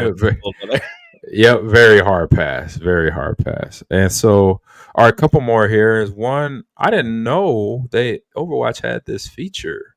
Okay. This or that co-op feature. Hero missions or story missions? I don't remember. I don't Campaign? know either of those. They had like they had an event or like a PvE event that came out maybe season 3 of the game. At the start of the season, it's like a at okay. the start of the season, and I don't think I don't know. You could play different heroes in it, so I'm assuming that's what they mean with hero missions. And story missions was probably what they showed at BlizzCon a while ago, but they never actually came out with it, so it'd probably be like more of a hypothetical question. Oh, okay. So I think the original plan for Overwatch 2 before they like changed. Yeah, they were talking about campaign and it Yeah. being a movie too, or TV series or something like that. Yeah, so I think the original plan of story missions would have been really cool, honestly. Okay, so it sounds like, and that sounds like to me like a nice old RPG. So I'm cool with that. Story missions for myself. Yeah. Or hero missions sound the same thing, but it sounds like side missions that you got to go pick up items and win or money or something like that. But I'm with story missions. I love RPGs. I like advancing the story. Yeah. So there we go. I was playing story games. I haven't played them in so long, and if it was Overwatch, they would be perfect. Yeah, they might as well. They got the characters to do it, and like you said, at the start of every season, they do some dramatic cutscene movie, kind of like Fortnite does. So they have it where they could easily go into TV series or. I always wonder why they didn't just make like it into a cartoon of some sort. Like you have all of these stories and all of these characters and these cutscenes, and I swear I see things like online. People are just making up their own like storyboards for it. Mm-hmm. There's so much potential there. Yeah, like League of Legends. I forgot what the show's called for League of Legends. Oh, Arcane. Arcane. Yeah, I heard that was great. I haven't. It was awesome. Yeah, awesome. It was awesome. Hopefully, Activision Blizzard get their creativity going and do something like that for the Overwatch fans out there too. Because I'll definitely tune in and watch it. I'll tune in and play and not play, but watch Arcane. And Arcane was a good series there. All right, last one up here, Rico. And this or that hero Dante. redesign, Bastion or Symmetra. I don't think I saw the redesign. Yeah, or is it now? Oh, is it asking which one we want to redesign, or asking? Yes, or no? Which one that I guess did they either one have a redesign? Yeah, but both of them have had redesigns. Okay, so that's what it's asking. Which one do you think is better? Yes, of what they made, of what they recreated. Oh, they're both good, actually. This is a hard question. I'd say Symmetra. Symmetra used to be really, really gimmicky, but now she kind of has a place in the game. She's really good on these rush maps, these really close quarter maps. But before, she was just a complete cheese hero. So Symmetra. I've always liked Bastion from the start. He has different. This is quality of just being a Gatling gun. That's just just a big fan of the Gatling gun. Yeah, pure dopeness right there. Honestly, I kind of I just like Bastion just turning into a Gatling gun. Little tank. He used to self-heal? I didn't know that. Shinra? I did not know that. What? Yeah, before when you right-clicked, you could self-heal. Oh, okay. And then ER says neither. That's our guy, ER. He's our resident. Thanks for all your help, ER. He knows a lot of stuff about gaming and Star Wars. So when he speaks, it's canon. There it is. He says neither. He says Bastion's redo made him so yuck. Okay. He would know. He used to work for Microsoft and some other company, so he understands the build out of things, I say. So there's Bear fan here. We got a Bear fan in the house too. Dante. Oh yeah, Chicago. There you go. Yep. Illinois brother. Yep. He actually lives in California, but he's a Bear fan. So okay, I respect that too. I lived in LA for a few years for Overwatch League. Love that place. California is so nice. The weather's so nice there. Yeah. I grew up there, so yes, indeed. Oh, where'd you grow up? So Crenshaw area. Oh, I don't know. So there was Lamert Park, not far from, I'll say just north of Long Beach and Compton. Oh, okay, yeah. Between Hollywood. So we grew up there playing football, baseball, basketball, getting in trouble, playing video games. Okay, Hollywood. Yep. Fun. Keto goes, he used to stream Overwatch for. Oh, he's telling you what ER did. So ER used to stream Overwatch for Microsoft years ago. Many moons. Yep, and he said he pulled me into Overwatch 1 long ago.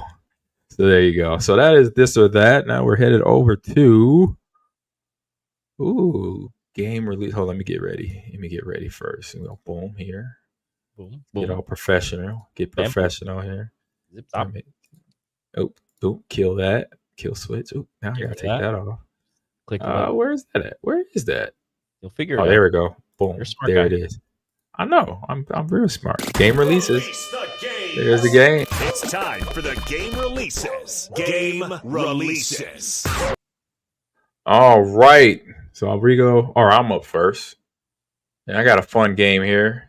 Hey, y'all gonna love. Hey, when I say when y'all gonna have fun playing this game, if you download it, thank me. Give me a. I would like a. What's it? What's my? You want a tip? No, yeah. Give me a tip. Give me a tip on this game right here. This game. This might have an esport come out of this game. Oh, just saying. This guy. Saying. Okay. It's that dude. This game is You're putting it up on a lofty pedestal right now. I You know am. that, right? I am. But let me get it ready. And I want to just go off. But I'm gonna let the game speak for itself. All right. Oh, let me change it. There we go. Mindful of the music. She might have been waiting for someone who But could this challenge game her here, power. I'll let the voice talk a little bit. This Clap. house will be Clap. mine. So we got Rose and Camilla collection came out yesterday. So this is Give High Society a well-deserved slap in Rose and Camilla's collection. Battle through 5 games worth of ridiculous one-on-one slap fights. Okay, let me rewind that. Let me put that on loop. Let that loop in the background. Okay, you got slap fighting. Lower the volume real quick. Okay, so plus a 2-player versus mode, more than 30 characters to choose from as you defend your inheritance, challenge Death Queen Circuit World Tour, confront relentless solicitors, and even cross over the La Mulana game series. Play using your choice of a Joy-Con, so it's on Nintendo, motion controls, or touchscreen swipes. Select either English, Japanese voiceover in this Switch exclusive now of slap fighting. Who would have thunk? This is ridiculous. If you saw slap fighting in this form who could challenge her power. of the upper echelons of Brit, This house slap, will be slap. mine. That's a counterattack. Sure. Hey, Exchange like I said, thank hands. you. Give me. Come on. I'll take some fun stuff. What's up? Sir, this is ridiculous. Exactly, ain't it? Dante, what do you? Did you ever think you was gonna come up and see a slap game, and dressed in this style though? No. Aristocratic, rich folk slapping each other for I was not competition. expecting this at She all. might have been I'll waiting be for honest. someone who could This challenge is her awesome. power. She's nothing but a commoner. This house will be So we got mine. the what's the The headbutt in there. Upper What is class. happening right now. the upper class is slap fighting game right there. This is game changer right here. This is game changer. Can't stand you sometimes. Hey, I picked the game. I picked the best With game. of everything the- that you were saying, I was expecting something. This is something. You got slap boxing, and you got people that's like all proper, like doing it. Yeah. That's straight. It's straight pure comedy, man. Who's the developer on this game again? This house will be mine. All right, so I expect. Oh darn it! I don't have I it. expect you to be like top 25 in the world in this game. It just came out yesterday, right? Is what you said. Yeah, I'm gonna jump on it. All right, I expect Okay, you to be top download it. 25 in the world by. I just want to know the versions of slaps. What they have? Do they have backhand, open hand? Oh, of course they're gonna have it back. Obviously. Here we go. Oh my god! I saw this game. I said I gotta cover it. I gotta cover this game. You got slap boxing. You got slapping Waiting for someone who could of people. This is awesome. power. Awesome. So enjoy the game of Rosa and Camilla collection that says nothing in the title about slapping each other, but you'll be slapping people in this with this game here. Dante, what do you think about this, sir? It's just interesting. That's my thoughts. Interesting game. It's a limited game run, so I guess that game says the indie says more than likely. So it's an indie game more than likely. So that means it probably it says a month. April 12th to May 12th. I guess that's the limited run. So it's only around a month. So you got to make sure you jump in there and slap everybody in the game. Quick. Real fast. Since it only lasts a month. There you go. That's my review. Game release of the month is Rose and Camilla collection. Like I said, nothing to do with slapboxing, but in the title. But once you see the video and play the game, there you go. You get to learn how to slap people. Figure it out. And then you got to figure it out. So, all right, Ro. All right, Rico, you're up. Yeah, mine's completely different from that. I went with No Rest for the Wicked. Oh, where are you at? I don't know. Where is it? This one comes from Moon Studios. I know. I'm looking for you right now. Ori and the Blind Forest and Ori and the Will of the Wisp. In this one, you are a serum, a member of a group of mystical holy warriors imbued with remarkable powers and sworn to defeat the pestilence at any cost. Pestilence will prove increasingly challenging as you become entangled in the people's plight and the vast political struggle of the downtrodden land. Chaos will pull you in every direction as you seek to cleanse the land of wickedness and shape the kingdom's fate. So in this one, it's kind of like an action. What's the word? RPG. Precision action RPG. Yeah, role playing. So you can choose from different classes, but for this, your class, like, it matters, but it doesn't matter as much as your weaponry. So you have to make sure that you choose the right weapons to battle the monsters that you're going to be facing. So it's a soft class system, as they're saying, meaning priority is on the weapons rather than picking a specific class. Leveling up earns stat points that you can put into HP, intelligence, dexterity, strength, and stamina. Stats like intelligence, dexterity, and strength can directly make weapon types more powerful. They want players to be able to create any build imaginable, even ones that they haven't truly thought of. So you go through this game, you pick your class, and you just try to collect strong weapons and level yourself up in a way that befits you and how you want to play. You can play a quicker style where you're dodging left and right, a more balanced style where you're, taking hits, dodging, blocking hits. Or you can be a tank where it's slower attacking, but you're going to be able to tank some of those hits and deliver devastating blows. I want that sword. That sword just clean his head off. Big tank guy. Yeah, there you go. Dante knows a little about tanking, being a tank there, Yeah. I was gonna say, the description sound like Overwatch, where you got to pick the best weapons for the best player or character. There, so you got it. That's an Overwatch detail right there. This one is from Moon Studios, and it comes out tomorrow.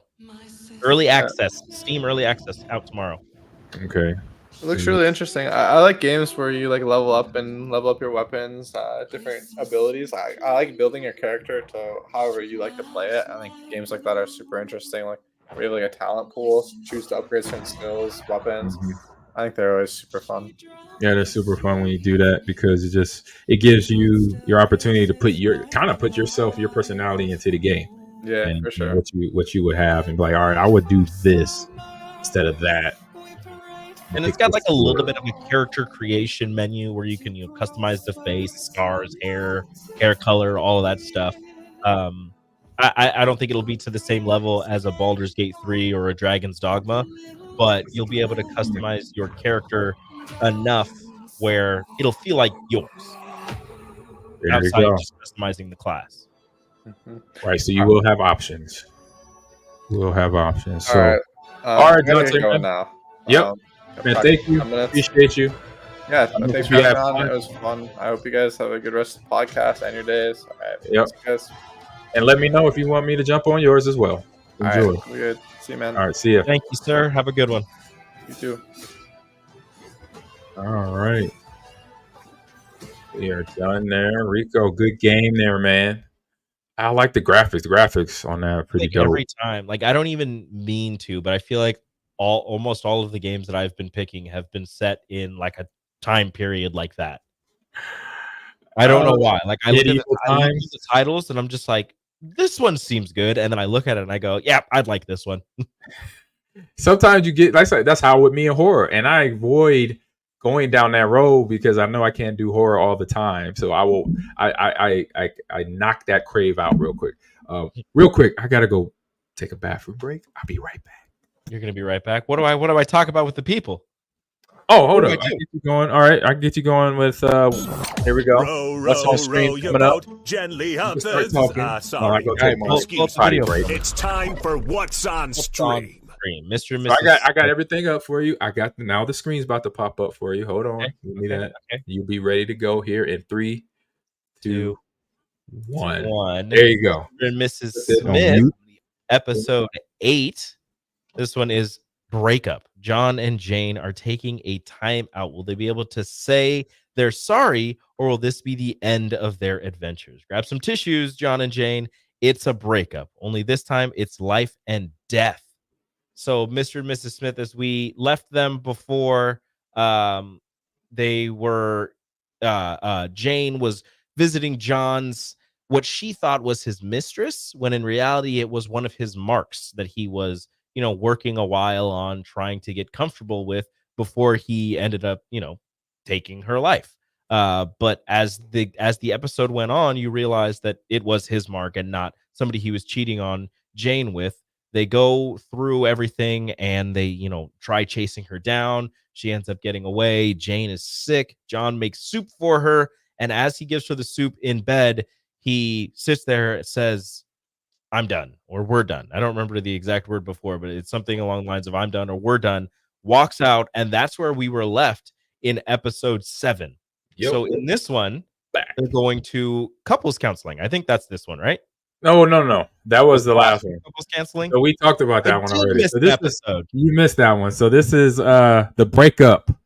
All right. I lied to all of you. The last episode was couples counseling. So we're going through and talking about all of the things that they had gone through and how, John made Jane feel bad for kind of taking the lead on a lot of things. And Jane that was a couple episodes. No, we're on the last episode, bro. Okay. You know what? You missed a couple. How many did I miss? I remember watching all of it. I don't remember this. So this is the final episode. This is the final episode. This is episode 8. Couples counseling come before the cheating, the alleged cheating. Okay. Yes. Oh no, I was right. The last episode was the cheating one. Yeah, it was infidelity, and now this is the breakup. This is the breakup. Right. This is the breakup. Yeah, I know, but I was saying that the last episode was okay. She thought he was cheating and met her, and then they chased her down. She had the soup. He said, I'm done, left.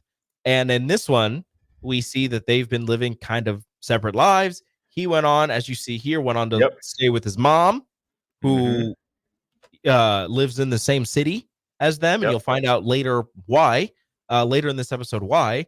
And she's just been staying in the house. And she gets a message from Hi telling her to take out her John. Yep. Smith. John. Her John. Yeah, take out her John. Yep. So thinking about it right now. Thinking about it, she's doing her thing, he's doing his thing.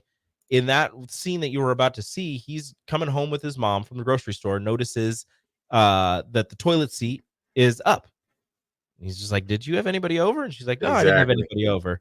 He finds the little line, the little string in front of the door, tells her to take off. It was a bomb. Go get her nails done. She goes and gets her nails done. As you saw earlier, Jane was making food, ends up getting shot. She doesn't get shot, but shot at through the window. They end up killing the cat. Yeah, the cat got it. I'm like, oh, yeah, the cat. Why did the cat get it? The cat was nice. The cat. The cat was an innocent man. I know. Didn't have to take the cat out. They end up meeting up and finding out, hey, like there's the bomb. Like, hey, why are you trying to kill me? Why are you trying to kill me? Some things happen. They end up going back to their place, and it gets really interesting as the episode goes on. Yes, I'll let you continue. Intense, interesting meaning intense. Because as we've been winding up to where we are with the whole title of the episode and everything. We've been seeing things going downhill for John and Jane, and them learning each other more and more obviously led to this part, and the feeling of, like you was mentioning back a couple episodes ago, Rico, where John didn't feel as, I don't know, manly, where he didn't feel adequate, right? That Jane was always taking the lead on everything, so that kind of got him between doing his job, but then also being secretive about things that he was doing with his job to her, when they were being openly honest about everything, between the fact that he was talking to his mother and he didn't tell her right away, and then also the next job that he had, the infidelity one, where he was making that more of a friendship than actual take her out type job, where she's like, wait a minute, like you could have just why don't you just kill her right away instead of trying to develop a relationship or friend, whatever y'all are doing over here. So I know for moving into season 2, there's a lot that's got to get answered. So it wasn't, so they didn't clip this season off really good. So there's a lot of open air stuff they got to come to in season 2. Like, without spoiling anything, the ending pissed me off. I don't remember the ending. What's the ending? They left it. Okay, they left it really wide open. Okay, so yeah, that's what I said. I knew it because what I saw, what I do remember up until the ending, I'm like, it's kind of wide open. All right, here we go. Spoiler alert. Okay, I'm letting all of you know that I'm going to let you know what's going to happen the rest of this episode. Okay? Yes, please. Spoiler alert in 3, 2, 1. So they end up going home after they're trying to kill each other. Yep. And then the John and Jane that they had dinner with, that dropped them off in like Brazil or wherever it was, end up coming over and are threatening to kill them. And they're like, this is the super high risk. We kill other John and Janes. Like, we kill other Mr. and Mrs. Smiths, right? So they're doing that thing. I knew something was up with them a long time ago. I called it. I didn't like them, and now I know why. So they end up trying to kill them. I'm just gonna call them our. So yeah, our John and Jane end up getting away. John is shot. They're in their panic room and they're waiting out, trying to figure out a plan because Jane only has 1 or 2 bullets left in her gun. As the other Jane is waiting outside the door of their panic room. Right. And Jane is saying, like, he's bleeding out. She's like, okay, like, I'm going to open this and I'm going to take her out. Like, that's our only option. We can't wait here forever because you're going to die if we don't get out of here right away.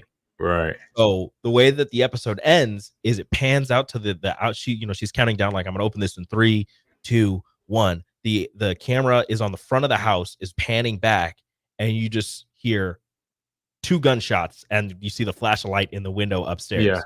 And that's how it ends. Oh, so I was right. You don't know if she got the other Jane or if that Jane got them. But they never went back to episode 1 when those John and Jane maybes got taken out. Mm-hmm.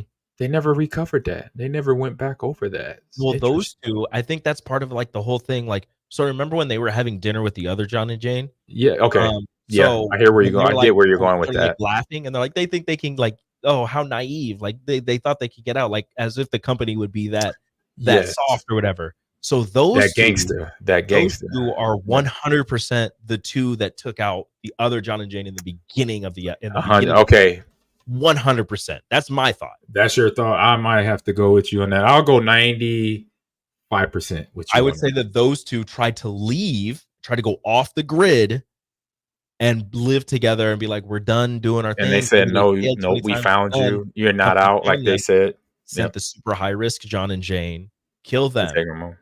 And that's how we started our show. Boom.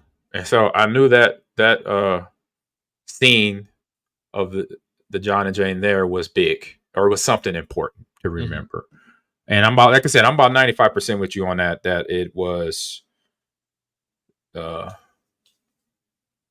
them that did it, the ones that they met while on their 99.99. Yeah, I'll go 95% with you there. So so we're done with John and Jane. We're done with John and Jane. We're done with Mrs. and Miss Smith. So great season. Season 2. I say over. They were having a season 2. Right. They have to. They have Donald Glover has to do this. They'll just end it on that cliffhanger, and I will hate them forever. You can't do that. They could. They got Donald is already. But if they announce the thing is, if they announce thinking, season 2, wishful thinking, and we know they live, right? Wishful thinking. Donald and a team of other directors and writers are already on this thing because they can't leave all those stories out that they can. So many. They got to clean up the story. They got to finish off the storylines pretty much. You know what I would do if I'm them? I know it's impossible and it won't happen. I would record all of it, do all of that in secret. Don't let anybody know, and then just drop it one day. Just like, here it is. They lived. Here it is. Hey, he could do that. He could do that. That's smart. Secretly. It'll be fun. It'll be interesting. Like no hype, no build up to anything. Just randomly, it'll be like June 17th, 2025, and all of a sudden you open up Amazon Prime and it's like Mr. and Mrs. Smith season 2. Right. And you're like, wait, what? There you go. I'd watch it. I mean, I watched the entire season right away. Hey, that's a good possibility. I like that idea. So now we got to find another series, bro. I know. We got to vote on something. We got Fallout. We go do Shogun. How long is it? I don't know. I haven't watched it at all, so I really looked at it. Want to. It keeps I open up Disney Plus and it's right there. Oh yeah, it's on Hulu. Hulu and Disney Plus combined. They've merged. They form like the Voltron. They are exactly. The arms, the legs, and the head. There it is. So, great show today. Chat, thank you for jumping in. Everybody, Eeyore, Akito, the Bear fan. How about Ikeba is in the house right now? Yo. Yeah, Shogun. Oh, it's 10 episodes from Ikeba, he said, on Shogun. We could do that. This was 8. I just have to convince my wife to watch it. That's true. Ikeba, appreciate you on that information there. And appreciate... Big appreciation, big thank you to Dante today, Overwatch Pro and coach at Maryville. Gonna keep them on top, and they are just straight up recruiting. They're doing like dream teams at the college level. But they got full rights. Hey, Nebraska, can you give me full rights, please? School president, athletic director, so I could recruit esports squads like they are at Maryville. That's why they so darn good. I didn't realize that. A lot of schools are doing that though. Or one other school, I think the University of Kentucky partnered with Gen G, esports org out of Asia. I think it's Japan or China, one or two. Mm-hmm. And they gave all their pros full ride scholarships. Dang. I was like, that's this dream team. I say, so yeah, we just need more money, which I know we have. Hey, talk to some more sponsors. Yeah, I will do that. So Rico, you need me to help you? I don't know what I'm talking about, but I can help. Don't you good talk. You'll be personable. Good. I'm personable. Yeah. I know you are. You can get the job done, bro. Yeah, you can get the job done. So let everybody know where they can find you on social. Ladies and gentlemen, you can find me on X/Twitter. As Mama called it Twitter, I'm gonna call it Twitter at Radio Rico AC. Follow me on Instagram, Enrique Alvarez Clary, all together now. Follow me on Twitch as soon as I start streaming again. I keep saying it. Well, it'll happen at some point. Nikki_Flash_. Or if you want, you get me on PSN because that's the same name, and maybe we can game together. I don't know. We'll see what happens. Get some hell divers in. Exactly. Follow me on Twitter at Radio Rico AC. I say some funny things, and that is really where I spend a lot of my time. And you see why I got him on the show, guys. So thank you, Rico. And you can find me on Ahman Green 30, all one word, on X and Instagram, and then Ahman Green's Gamers Lounge on TikTok and YouTube, and then also Facebook for Ahman Green as Ahman Green. There you go. So we'll be back next week, same bat time, 2 p.m. Central Standard Time, and we'll have another guest, another fun guest, maybe a Halo Pro, maybe an Overwatch Pro, maybe a Madden Pro. I don't know. We're going to have another guest. There's Rico seeking away into the nothingness. But you guys, enjoy the rest of your hump day. And now I got to click off here. I'm going to start off with the music. Boom. I'm going to get that off the screen because you already know our social media accounts. And then we're about to hit the finisher screen here. Everyone have a good night.